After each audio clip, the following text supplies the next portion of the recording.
About a mile off the Northumbrian coast in the year 793, monks went about their daily routines in a monastery on the island of Lindisfarne. Unfortunately for the monks, this was not going to be a regular day. The Anglo-Saxon Chronicle reads, "In this year, fierce foreboding omens came over the land of the Northumbrians, and the wretched people shook. There were excessive whirlwinds, lightning, and fiery dragons were seen flying in the sky. These signs were followed by a great famine, and a little after those, that same year, on the 6th Ides of January, the ravaging of wretched heathen men destroy God's church at Lindisfarne."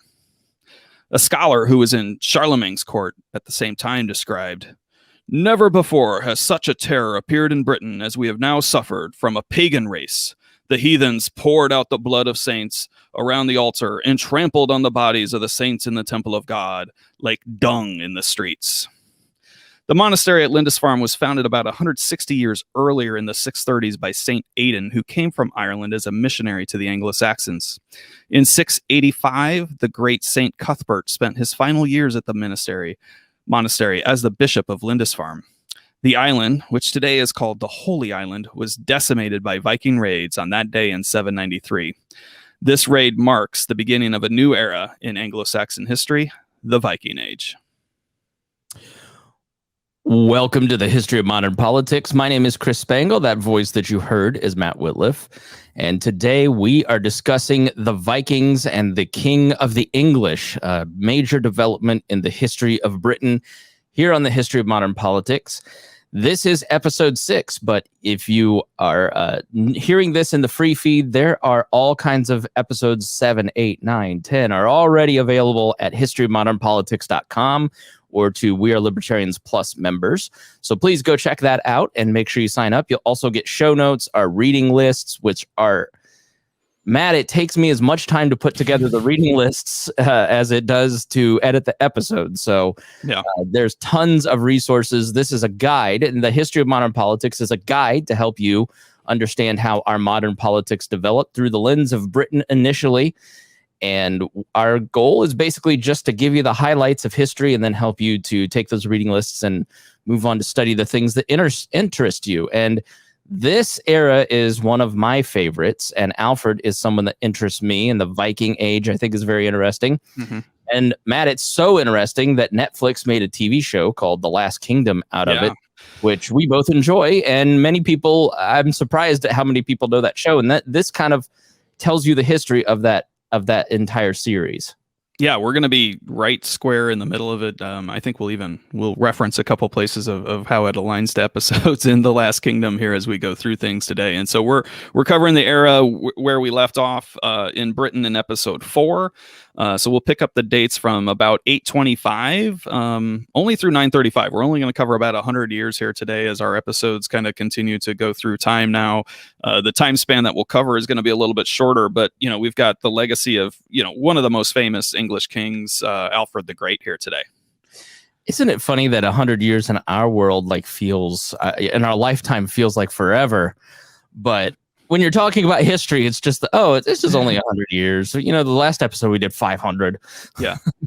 Now, why is this era important, Matt? Well, first we're going to cover the legacy of Alfred the Great, right? And he's, quote, the great for a reason. His political, religious, educational, legal reforms all really helped mature the Kingdom of England into, first of all, a Kingdom of England, and out of those clan-based tribal societies that we've kind of talked about that emerged, kind of evolved into the heptarchy. You had kings and over kings and things like that, and we're not squarely 100 years here before this in true tribal nature, but Alfred takes it kind of the next quantum leap forward, and probably more importantly, also his sons and grandsons, right, really cement the infrastructure, if you will, that Alfred starts to put into place. But he did have one major thorn in his side, Chris, and that is our friends, the Vikings. Yeah, the Danes or the Northmen. They come from Scandinavia, which is, as we discussed in episode 4, the homelands of the Germanic tribes. So the Angles, the Saxons, the Franks, the Goths, the era that historians refer to as the Viking Age, runs from 793 Lindisfarne to 1066, the Battle of Hastings, when the Normans come in and completely change everything.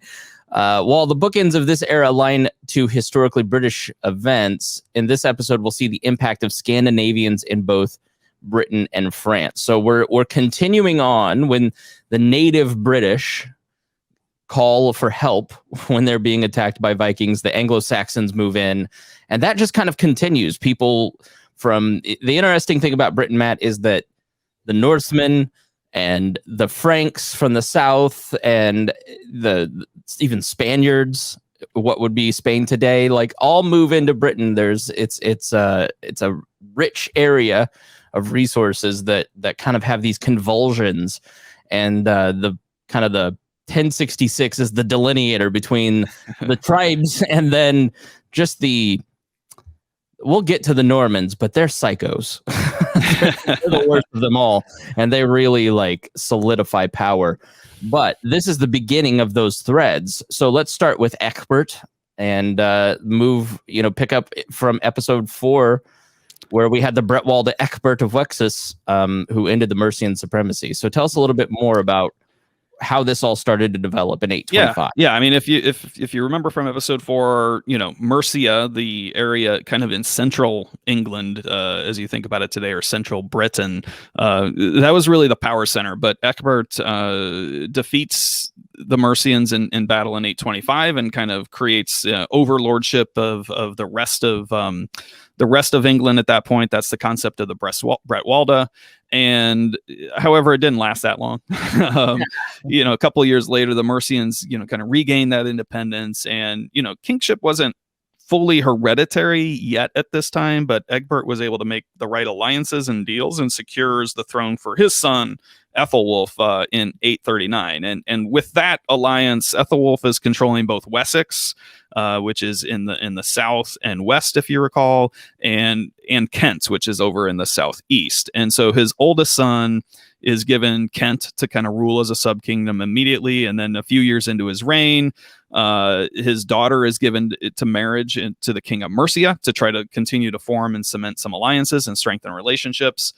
And interestingly, and I think this is a theme we'll see through the next episodes. I mean, we think about the Dark Ages as a time where, people are just living in like huts and there's no communication or things like that. But no, I mean, King Ethelwulf goes to Rome in 855. I mean, the concept of pilgrimages, you'll see sprinkle out here throughout the next 2 episodes, because there are people traveling all across the territory that were, all across Europe and into Jerusalem and places like that. Oh yeah, 500 years almost before Christopher Columbus, the Vikings were landing in, Northern America. You have tin that is from Britain, in the south of Britain, in parts of ancient. Lost your audio.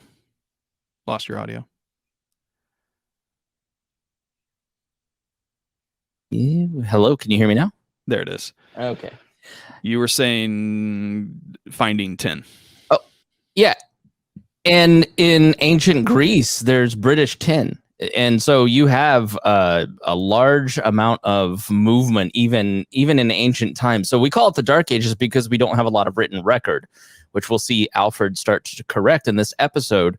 But that doesn't mean that human movement stops. People who exist before the 1200s, basically, when you really start to get a lot of written records, still are moving and convulsing and traveling and exploring and pilgrimaging. So that's right. I think that the walk to Rome, through the main part of Europe, wasn't it 9 to 14 days, depending on weather and your strength? Sure. Yeah. And you had all kinds of like little stops and gas stations through there. So yeah, this is, even though it's the Dark Ages, we're technically talking about that. It doesn't mean that people stop. There is movement. Yeah. So Ethelwulf has a few sons, and his as we said already, he's given Kent to one of them. He gives his next oldest son, Ethelbald, the kingdom of Wessex, to kind of rule in his absence. And by this time, I think the oldest is dead. So Ethelbert, another son, or Barrett is taken as king of Kent. So two other younger sons who had actually already been to Rome and spent some of their childhood growing up there. So this, again, that connection between England and Rome and the Pope and all that is already established. And when Ethelwulf returns to England, Ethelbald refuses to relinquish Wessex, and that causes we're on the brink of civil war. So he goes ahead and gives up the western part to Ethelbald. He kind of sits in the central part, and Ethelbert has the southeast. And when he dies, this all puts Wessex and Kent back into the control of Ethelbert because, the other son has died. Now we're ready to hit the events of episode 3 of season 1 of The Last Kingdom with Ethelbert ruling until his death of 865. And now we've got to figure out who's going to be the next king. So none of Ethelwulf's sons so far had any children. So the next oldest, Ethelred, is selected as the next king. Now he dies in 871, which puts us into the Last Kingdom, like Matt said. And unlike the TV show, there was not a question of succession. There was no other male heirs to make a claim. So the crown passed to Alfred easily. So always be careful. Like, I don't know, but when I watch these shows, I'm always Googling the history.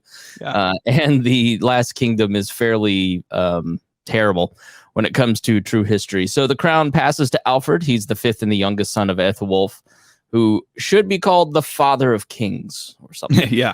Go ahead. No, go ahead. Yeah, I was just going to say, so once you start the reign of Alfred the Great, if you've watched that, from our opening, the number one issue facing Alfred's reign is the Vikings. And there's a lot of challenges in this period, and the Vikings are one of them. They're called the Great Heathen Army. There is not to plug another podcast, but HistoryHit.tv has a lot of great podcasts, and they just did a great episode on the Great Heathen Army, which I would recommend, and I'll put in the show notes. But the Viking Raids start in the last 700s again, and as noted in the opening, continued well into the 800s, growing in size and scale. And the threat under Ethelwulf and his first 2 successors was limited to raiding and occasional battles. They'd go into churches and they'd steal the wealth that were concentrated in churches mostly. But in 865, the Vikings, referred to the Danes, which encompassed Danes, Swedes, and Norwegians, raised a large army with the intent on settling in Britain. Now, there weren't towns, right? So when we mention Kent, that's in the bottom right of England for the most part. And that's where most of the power was. But, the city of London was still very small. It was less than 5,000 people at this time.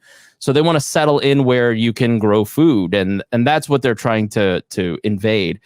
According to some legends, the army was led by 4 brothers in a response to the execution of their father by a Northumbrian king. Think England up towards Scotland. From 865 until 878, the Danes were largely successful and gained territory and treasure. Now, Alfred's forces defeated them, Matt, at the Battle of Edington in 878 under the Treaty of Wedmore. Yep. Wedmore. The Danes agreed to stay out of Wessex, and their leader, Guthrum, converted to Christianity.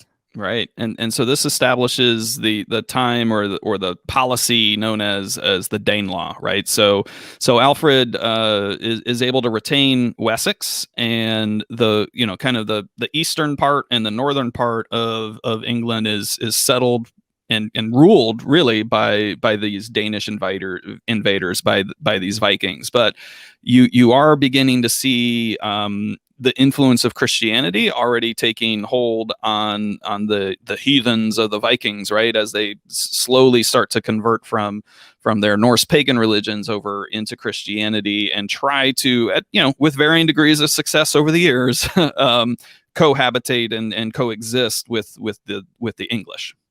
Yeah, we tend to think that, we have this view of the English, and then the Vikings come over and they really meld in together. It's like the Romans. When we talked in previous episodes about former Roman generals becoming, British and British rulers, everybody kind of melds together. It's that melting pot concept.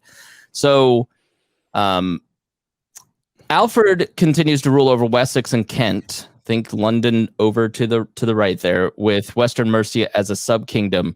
And this is where Alfred's impacts start to really take place. So in the late 1880s or early 1890s, Alfred published the Doom Book. The word doom comes from the Old English word for law or judgment. So this is really like a book of laws and just kind of codifying what were standards and norms in their culture. Now, Alfred combined the codes of law that came from Ethelbert of Kent, recall him as the royal convert to Christianity in the early 600s, Ine of Wessex from the late 600s, and may have simply borrowed from a later version of Kentish law, and Offa of Mercia, the most illustrious of all Mercian kings, Matt, who corresponded with Charlemagne during his rule in the late 700s. Yeah, we didn't get too deep into Offa, but in episode 4, but he was, in fact, a very powerful Mercian king. And so Alfred combines all of these sources together. He adds in the 10 Commandments and writes, pretty long introductions himself of his kind of view of the law and things like this. So while there had been aspects of written law here and there throughout Britain, this is really a consolidation, a unification, and a big step forward in terms of trying to cement written law into English society. Yeah, and he put a great value on the notion of justice, and he practiced what he preached when it came to the dispensation of justice and oversight of those who perform justice outside of his court. There's a great book that I highly recommend called Blood Feud, because while we're talking about Vikings, like, invasions always get the most conversation because that was a terrifying thing for the people of the time. So it's what's written about a lot. But for the people living at the time, the more immediate threat was blood feuds. So we've talked about this before, but you're still in a society where you're talking hundreds of people living in a village. You're not talking about cities of tens of thousands. And so you would have various tribal leadership, and they'd war with each other. Or if you're in close contact and you kill somebody's cousin, they're allowed to come and kill you or do what they want with you. And so justice is meted out really by vengeance. And so the blood feuds in this period start to really, like, and this book really does a great job of telling some of those stories by Richard Fletcher, about how much of a threat it is to the cohesion of the kingdom and how intense it is. Even into the 1200s, the death toll, like, if you live in London now, 1 in 100,000 people is the death rate.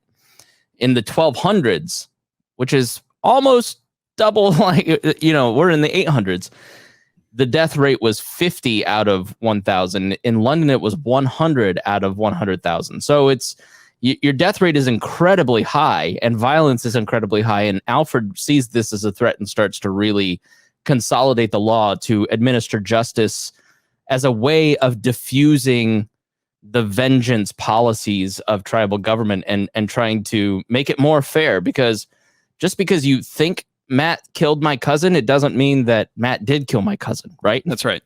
Yeah, and the notion of a weregild, I think, that comes up in the Last Kingdom series, and it comes from the Germanic heritage of, if you commit a crime or kill somebody, there's a certain amount of payment that you have to give to the family, and sometimes it was pretty hard to make that payment. Yeah. Which, if you can't make that payment, then vengeance often becomes the next best thing. And we talked about. Yeah, there aren't prisons either. Like, no. You committed a crime, you paid a fine, and you moved on, and that existed till Henry II and the Plantagenets.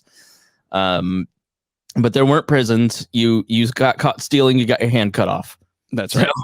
That's right. And like we said, Alfred practicing when he preached. He still, the king holds kind of the oversight of justice throughout the land. So as he's, giving the right to perform justice to lower officials and things like that, if they don't do it the way that he wants, it's not like he goes and kills them, but he does remove them from their post and really is, like we said, trying to reinforce this notion of justice. So the next big, contribution that Alfred makes to history and is promoting the formal use of the English language, right? So the church is in the legal code still remains mostly Latin, but the knowledge of Latin by this time is continuing to decrease even amongst the nobility.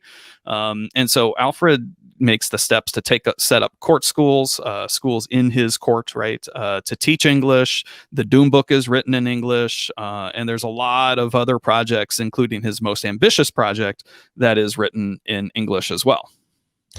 Should we take like 1 minute to explain what a court is? Because I think this, as it starts to develop in this period, it's going to become more common. Tell us, like, briefly, what does it mean to be in Alfred's court? Yeah, I mean, the court is essentially the household, if you will, within the palace, right? So it's again not just. I think we talked briefly about this around Charles Martel. It's not like the immediate family of the king, but it's all of his retinue, if you will, right? The people who are helping administer day-to-day operations of the palace. It's people who are, related closely to the royal family. It is often then some of the even the high-ranking nobles who are from that same region might also live in the palace. So this entire kind of administrative apparatus of running the kingdom, if you will, is, quote unquote, the court. Yeah. And eventually, once we get into the Tudor era and, Louis in the 1600s, they're locking all the nobility up in Versailles. And it becomes a much larger court. And it's basically like Congress of the time, I guess, in some ways. But so this leads us to the Anglo-Saxon Chronicles. So language being centralized, obviously, is a very powerful force, but so is history. And the documentation of the Anglo-Saxons' history was developed through Alfred's court in English, and it serves as an important source of history that survives to this day. It's one of the things that lifts us out of that notion of the Dark Ages. So Alfred had several copies made and had them distributed to monasteries across the realm with instructions for them to continue to add to the chronicles. So if you remember us talking about Bede, he's, it's this very matter-of-fact paragraph about what happened with this ruler, and then that led to this, then that led to this. That's sort of what the Anglo-Saxon Chronicles read like, but it's incredibly important for our view, looking back, to understand what is important, Matt. Yeah, and several of these manuscripts have even survived to this day. We don't think we've got the original, but, this... sometimes trying to sort out like what version B says versus version F, right, are some of those challenges. But this has been an incredibly important piece of literature that have allowed us to reconstruct a lot of what happened in this era. So that leads us to the death of Alfred in 899, Matt. Yeah, and by this time, the Danes are somewhat contained, right? I mean, that doesn't mean there's no fighting. Wessex is now really holding primacy over the rest of the Anglo-Saxon kingdoms, and Mercia was already under de facto rule by Alfred's daughter, Aethelflaed. So her husband, Lord Ethelred, seemed to have been incapacitated with some sort of injury in the early 900s. And Ethelflaed is really ruling in her own right and continues to rule even after his death. I mean, I think this is a notable piece of history that, the Mercians don't go off and, find the next lord or sub-king. They allow her to continue to rule as the Lady of the Mercians till the end of her life in 918. And through this time, she's really joining up with her brother, Edward, who's known in history as Edward the Elder, who took on Wessex and the full kingdom of the English as he takes the throne in 899 with the death of Alfred. So Edward continues in his father's footsteps with victories over the Vikings and further solidifies Wessex as the power base for the, quote, King of the English. And as we noted, this is supported by his sister Aethelflaed. Edward's reign continues until his death in 924, and his sons become successive kings through 955. So another 25 years or so. And his son Aethelstan bears special mention as a ruler who best continued the legacy of his grandfather, Alfred the Great. Now, Edward had 14 children. Aethelstan helped arrange dynastic marriages for his sisters to the royal families on the continent. And that gives us, Matt, a good segue to bring people up to speed on the events on the continent across the channel.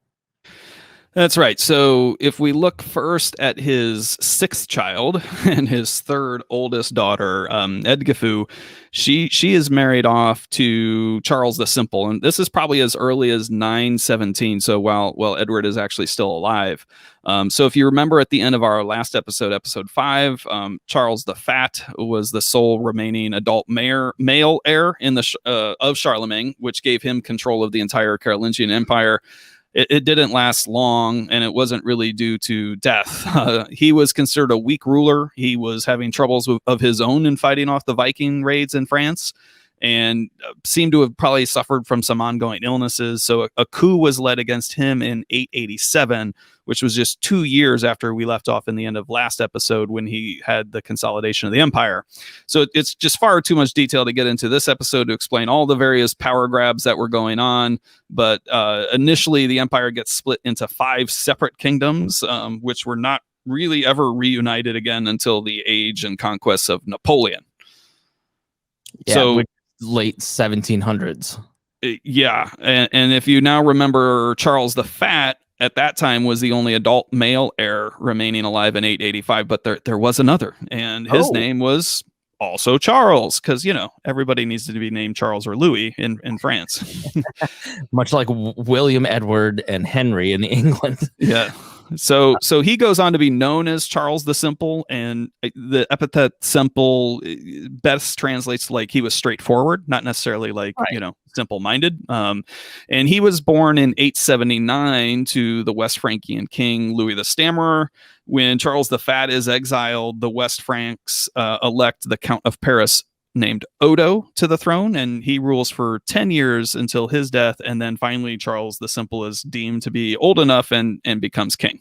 Yeah, and during his early rule, he added please help me with this name. Lotharingia. Yes, to West Francia through the support of their noblemen. Now, at around the same time, he made an arrangement with a Viking invader named Rolo. You may have heard of Rolo because he was a great figure in history. Rolo was granted the Duchy of Normandy in return for his fealty and conversion to Christianity, and he took a Frankish daughter, Gisela, who may have been a younger daughter of Charles the Simple, as a wife in negotiations. When his first wife died without a male heir in 917, he married Edgath, who bore him a son named Louis. Now, however, Charles became unpopular and lost the support of his nobles, and he fought against rebels, lost, was imprisoned, and died 6 years later in 929. Edgath and young Louis fled to Wessex and to the court of Edward.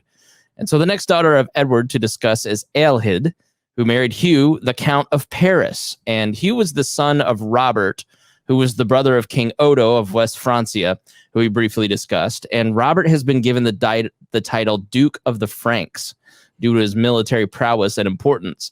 Now recall, this was the title that Charles Martel took to signify his power over the Franks in the Merovingian times. And then after Charles the Simple was deposed, Robert was elected king, but ruled for only a year before his death in battle in 923. These guys die and turn over so quick. That's why the guys who rule for like 40 years, they make an impact. Yeah. Hugh was offered the crown at age 25, but passed it to Rudolf, the husband of his sister. And Hugh married Edhild in 926. He continued to amass power, land, and riches, though they do not have any children. So Rudolf died in 936, and we'll pick up that story next time. So finally, talk about the next child. Yes, please. Yes, the next daughter of Edward, the youngest, is Edgath, and she's married off to a gentleman named Otto. So when Charles the Fat was deposed of his rule, East Francia initially goes to Arnulf, who helped lead the coup, or really led the coup against Charles the Fat. Now, he was an illegitimate son of one of the other popular names that we ran into, Carloman, one of the Carlomans in our last episode. And we'll skip past all the details. And eventually there's a man named Henry the Fowler, who's elected king of East Francia in 919. Now, Otto was born... I'd love to know what type of fouling he did. Like, Henry the Fowler is the worst name we've... Charles the Simple's bad, but the Fowler is even worse. So he's elected king of East Francia in 919. Otto was born to Henry a few years earlier in 912, which is the same year in which Henry inherited the Duke of Saxony.